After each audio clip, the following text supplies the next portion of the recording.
had a feeling it was just a matter of time, and here it is. It's just this huge relief to finally know that somewhere, something is being done. It's almost like a branch hanging in a tree, and it's going to fall, but we don't know when. The high wind is coming, and now may be the time that the wind blows that broken branch down.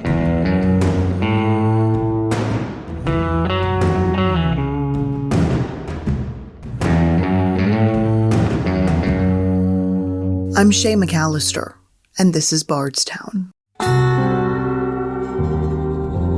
It's been a few years since we first released the Bardstown podcast.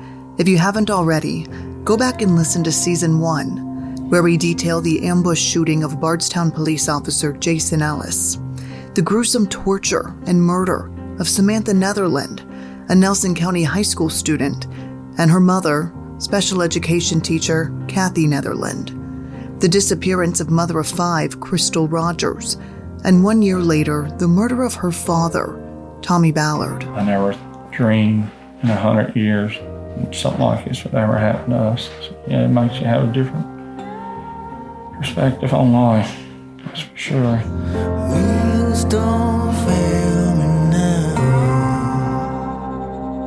Let's get out of here somehow.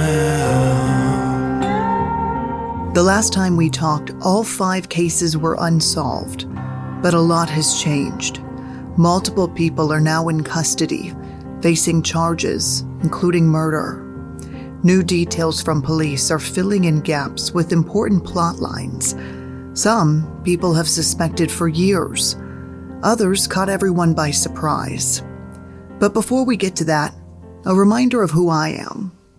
I'm an investigative journalist for WHAS 11, a TV station in Louisville, Kentucky. I started reporting on the Bardstown cases in 2015.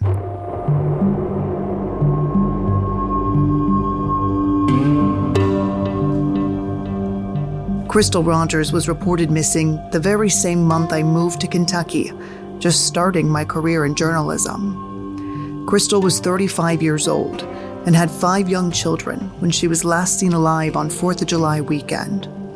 Her boyfriend, Brooks Houck, says they spent the evening at his family farm and then went home and went to bed. In a police interview, he claimed she was gone when he woke up the next morning, but he didn't call her or police. Crystal wasn't reported missing until her family got suspicious when they hadn't heard from her. Her mom, Sherry Ballard, ran into Brooks at a gas station. Here's how he described that interaction with police. And then Sherry came up there to my window.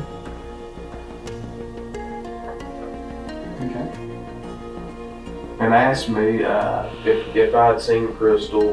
And when you told her, what, I haven't seen her, don't know where she is, and she just said okay and asked me. No, she thought that the wisest thing for us to do was, she said she was going to go to the police station. Sherry did go to the police and report her daughter missing. Brooks didn't go with her. 2 days later, the family found her car on the side of the Bluegrass Parkway with a flat tire. Her keys, phone, and purse were left inside. But I wouldn't meet the family for several months. On Thanksgiving Day, when I spent the day with her parents, reporting on their first holiday without their daughter. They know who they think did it, and these people are going on with their everyday life, and they've got their family enjoying Thanksgiving today, and we don't have Crystal.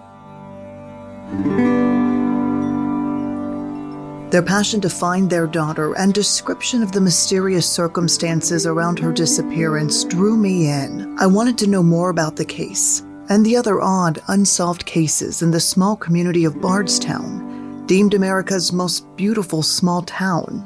Since then, I've built relationships with sources close to the investigation, and I've kept in touch with the families.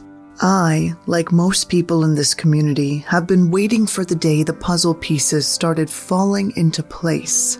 Well, now, that day seems closer than ever before.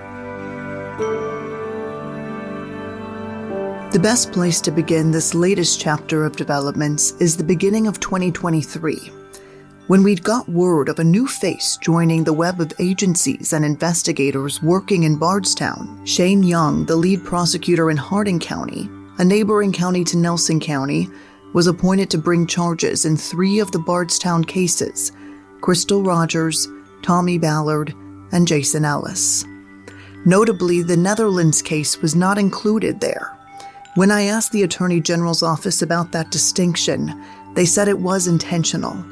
They were not asked to intervene on the Netherlands case. By the time I got word of the new prosecutor, he'd already been working on the investigation for some time. Sherry Ballard, Crystal's mom, told me she had met with him multiple times to discuss her daughter and her husband's case. She said she was confident he was taking it seriously, and she was expecting an arrest. I think things are coming together, and I think I'm headed in the right direction. After 7 years, I'm finally headed in the right direction. I have a good team, I'm in a good place, and now to move forward. That was January, and as the months rolled on, the case grew quiet.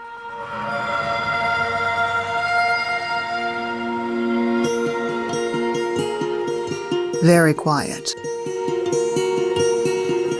For the first time in the 3 years since the FBI took the lead on Crystal's case, there was no visible signs of investigation. No search warrant served in the eye of the public, no digs alerted by the FBI, no evidence collected and sent to the forensic lab, at least none that we knew about. Until 9 months later, when September brought big news. Breaking news and a huge development in the story so many of us have been connected to for so many years. We have learned police have made an arrest connected to the Crystal Rogers case, the disappearance of Crystal Rogers.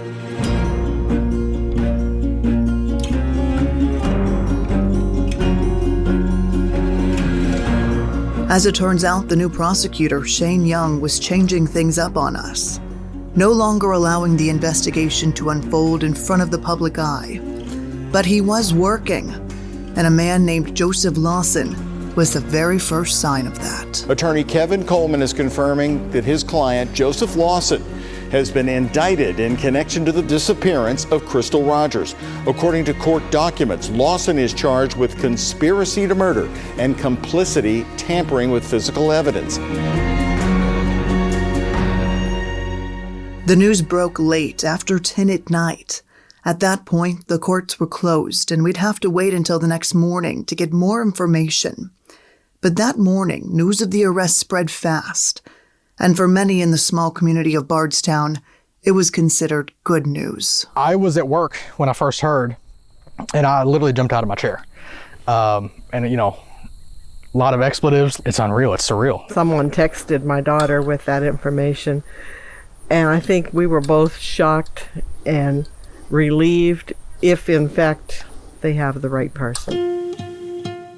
Next to the shock and the relief was the confusion. Who was Joseph Lawson? And how was he connected to Crystal? The only connection we could find at the time was with his father, Steve Lawson, a former employee of Brooks Houck.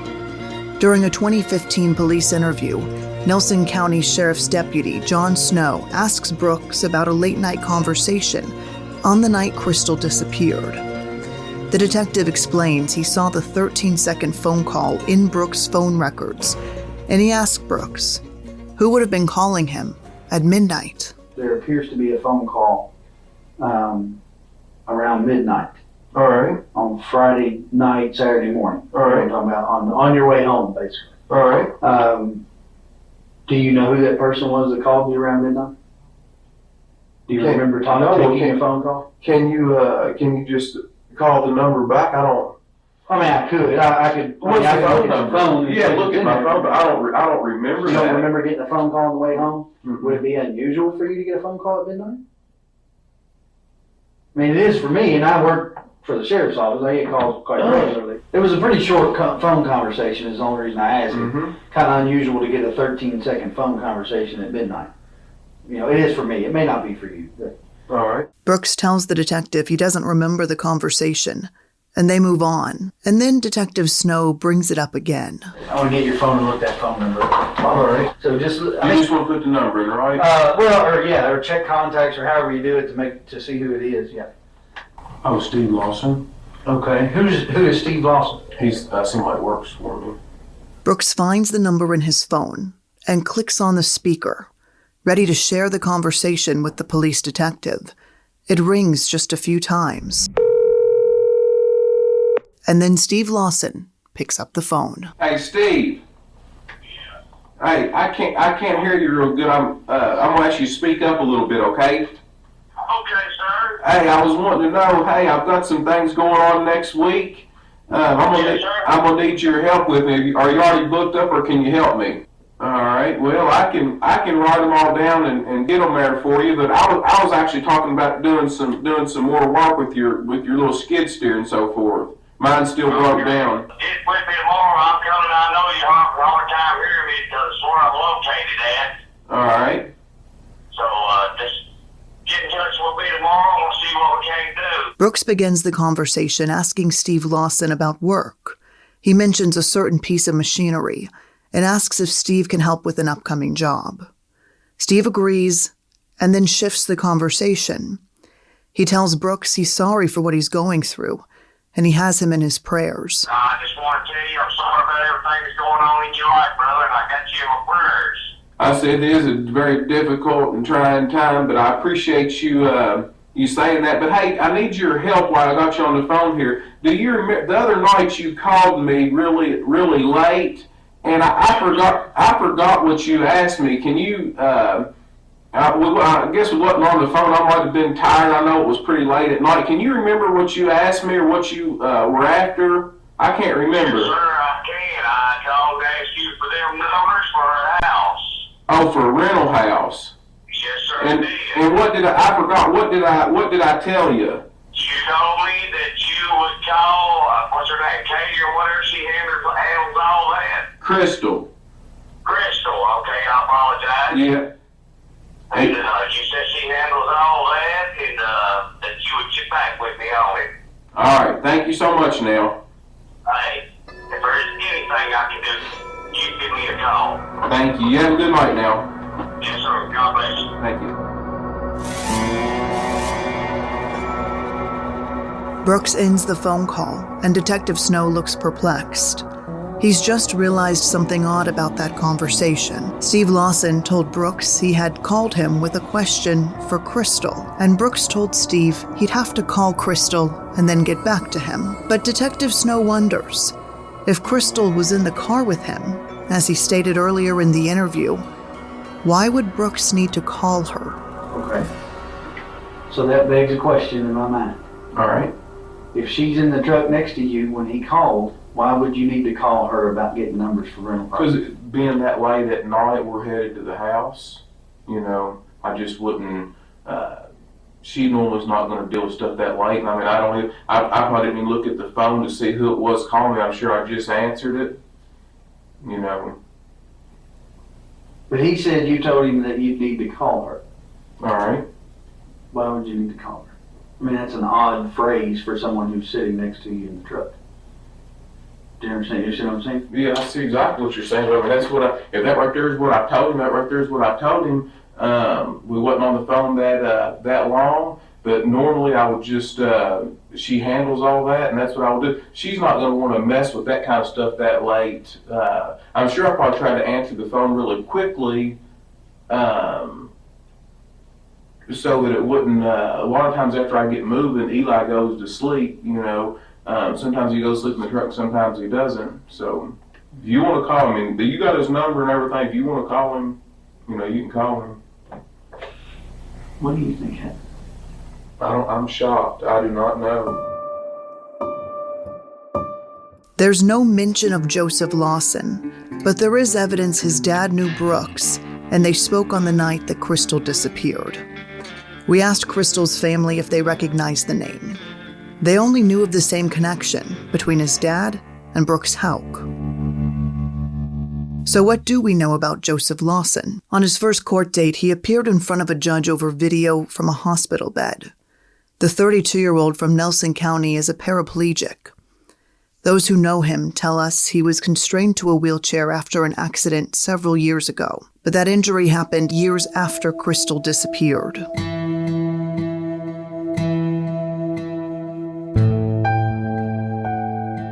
His possible involvement in the case was spelled out in an indictment presented to a grand jury.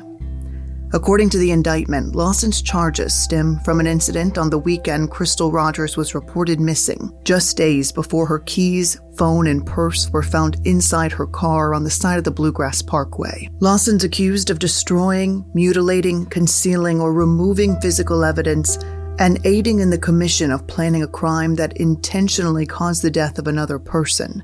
That person is Crystal Rogers. But her family isn't the only one paying attention.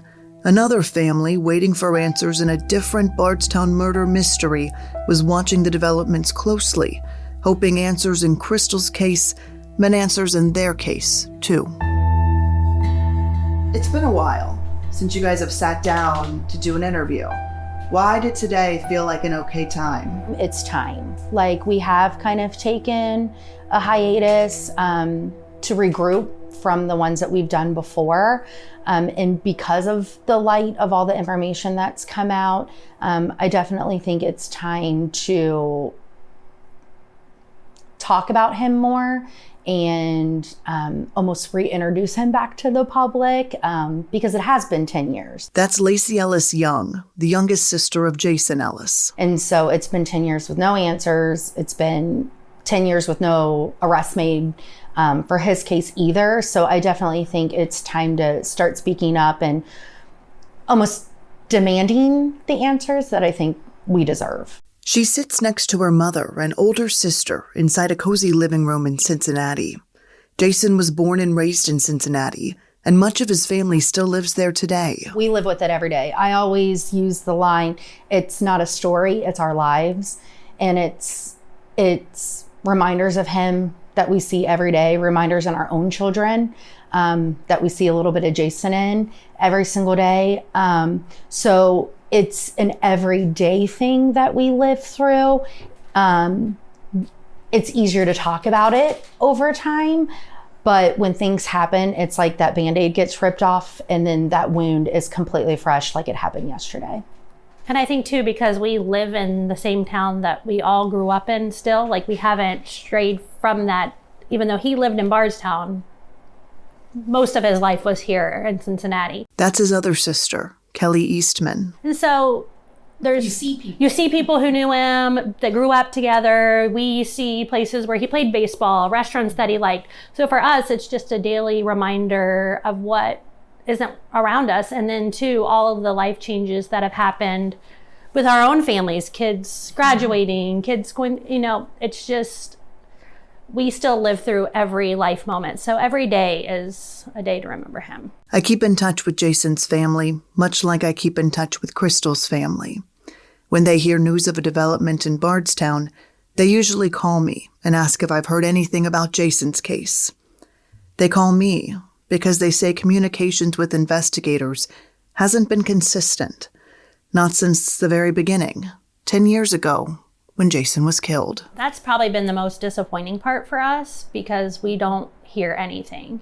Outside, maybe the first couple of months after Jason was killed, it's kind of been radio silence. And we know that it's overwhelming and that they have a lot of information, but even just touching base with us once in a while, just to reassure us that they're working it, that he's not forgotten, would go a long way. So for us, it's been hard just because we haven't heard from KSP. We haven't heard from the FBI. Well, we're in a different situation.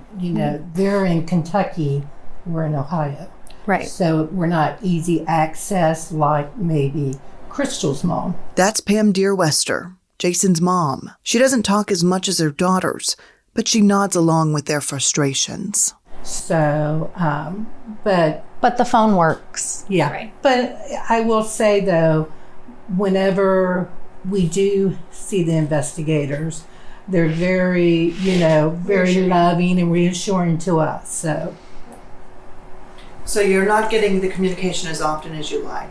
But you feel good about it when you do hear. Yeah, because I feel like in some ways no communication means they're just working hard. And no communication can mean that maybe they have something and they can't share it. And so I would rather them be focused on solving these cases than necessarily worrying about communicating what they know with us, because we know that there's things that people know that they can't share. And we're not looking for that either. I think for us, we're just looking for reassurance that he's not forgotten. It's hard not to be caught off guard though. You know, you scroll Facebook or pop on the news and then it's all these developments and you're like, oh, well, I just got this news article from a friend and an investigator can't even call me and tell me that this is kind of coming down the pipeline. So it's hard not to get caught off guard. And I think for me, that's the most disappointing part, because you get in a good place and then I scroll Facebook and then I see all this information, or that Jason's picture is on the FBI or, homepage and stuff like that. So it's hard not to get caught off guard and then be disappointed, because it's like we had no clue. And then you get messages and, hey, did you see this? I saw it like you did. Like, I don't hear anything. So That'd be a little difficult. Yeah. It's a good thing and it's a bad thing. I mean, it's a good thing knowing that they are still working Jason's case and we're keeping Jason alive, but it's a bad thing because, it's a loved one to us that will never come back. Just sitting here, it just brings up a lot of emotions. Do you feel like an arrest in Crystal's case is bringing you closer to some movement in Jason's? I think it's hard for us because there hasn't been a lot of new information on Jason's case from the very beginning. We've kind of been at a standstill from the beginning. And so for us, there's a possibility that the cases are connected. And so for us, that makes us very hopeful that if they can make traction on one, that it'll bring answers for others. But then also it could not be connected. And then where does that leave us when there's not been any new information on Jason's case? So for us, it does, like Lacey said, makes us extremely hopeful that answers in one case will bring answers in another case. But then too, it's hard to open yourself up again to know we might be right back where we started. It definitely takes an emotional toll, because you're so happy because Sherry deserves answers, but we also deserve answers, and so do the Netherlands. So it definitely makes you happy for that person, because it's like, man, yes, like finally something, like we're getting somewhere. But it's hard not to be disappointed, because if they aren't connected, then we're still at square one where she's kind of moved ahead. And then also too, to know that new developments can happen 8 years down the road, like in Crystal's case, that they are able to find connections and answers, then what's that to say that they can't find information from 10 years ago? Still, they don't shy away from possible connections. Both sisters believe their brother's murder may have ties to the people responsible for the disappearance of Crystal and the murder of her father, Tommy Ballard. There seem to be similar people connected to each case in some ways. So without saying too much. I think at the end of the day, I think there might be a connection between all of them when push comes to shove. It may not be a large connection, but you know how small Bardstown is, right? The pools run tight and the pools run small. So there's probably circles that everybody ran in that I think could connect them. It's just hard not to find similarities among all the cases to not think in that direction. And without saying any of those names, you think some of these names might be involved? Oh, yeah. The names people have heard in another case could be involved in Jason's? I think absolutely. It's hard not to. Yeah. So when the FBI took over Crystal's case in 2020, they made it clear they were taking over Crystal's case, but they were going to be working leads and tips on the other cases. How did you guys feel about that news? we were excited for Sherry that something more substantial was happening. It's a hard situation because we were able to say goodbye to Jason. She was not able to say goodbye to Crystal. There's definitely different answers that need to be answered there. And I hope that it brings them that closure. So for them to have a little bit more firepower behind them, that was exciting. And we knew that any light being brought onto one case would shine light on others. How could you not? So yes, we know the FBI isn't up fully on Jason's case, but I think there's more going on behind the scenes than we even know. So you were able to really take it and say, this is a win. It wasn't disappointment. No, it's a win for everybody. No, not at all. Not at all. It was all good. And this is moving us forward too. Yeah. They believe answers in one case could lead to answers in another. Their hopeful investigators are working Jason's case every day. Still, there is some frustration and doubt. What police officer's case is still open in the United States? He's probably about maybe top 10. Like, they usually get solved pretty quick, which leads us to believe that it makes me think that they don't want it solved. They're burying stuff under the rug. And there's too much that's going to come out. Yeah. And that's what makes me nervous. Is it important to you that it's solved? That those things are revealed? Is that an important part of the healing process? Absolutely. I think it's the only way we can actually close that chapter. I think until, I always say it's an open book, and until you actually can put a stamp on that and say, look, Jason, we got justice for you. It's been served. Everybody who was a part of anything is done. We can't close that book. We can't ever truly move on and fully heal and deal with all aspects of grief until we can close this chapter. Well, and even Bardstown needs it. Yeah. You know, it's, that's what they're known for, is these 5 unsolved murders. Mm-hmm. It's a wonderful town. Which is sad because there are so many good people in that town that the reputation doesn't fit. So they need to be healed too. Yeah. You know, that town needs to be healed. Mm-hmm. Do you guys ever go to Bardstown for any reason? We were just there not too long ago. Yeah? What's it like when you visit? Loving. They're very open arms with us and very loving with us.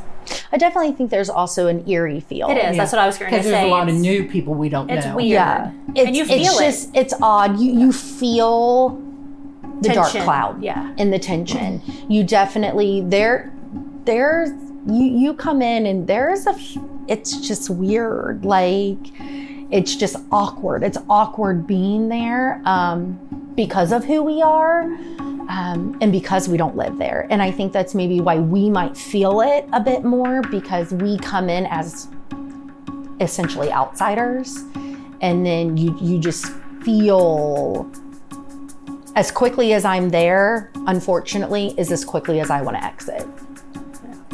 There are a good core group of families and law enforcement that we know have our back and know that they will continue to fight for Jason. So that's reassuring. But yeah, there is definitely, you can just feel something in the air that doesn't seem right.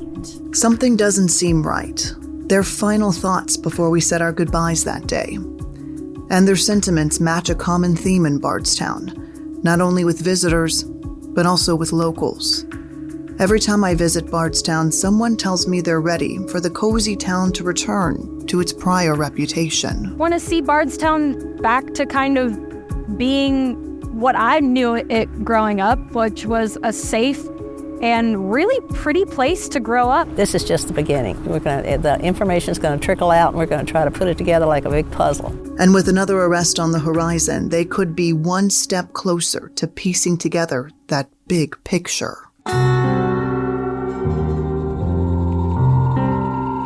Next time on Bardstown. Now, another major new development in the Crystal Rogers murder investigation. Police arresting Steve Lawson today. The Nelson County grand jury indicting Lawson on 2 charges: conspiracy to commit murder and tampering with physical evidence. Steve Lawson is taken into custody, and his attorney is talking. From your understanding, was Stephen Lawson involved in the death of Crystal Rogers? No, he was not. What do you think his connection is to this case?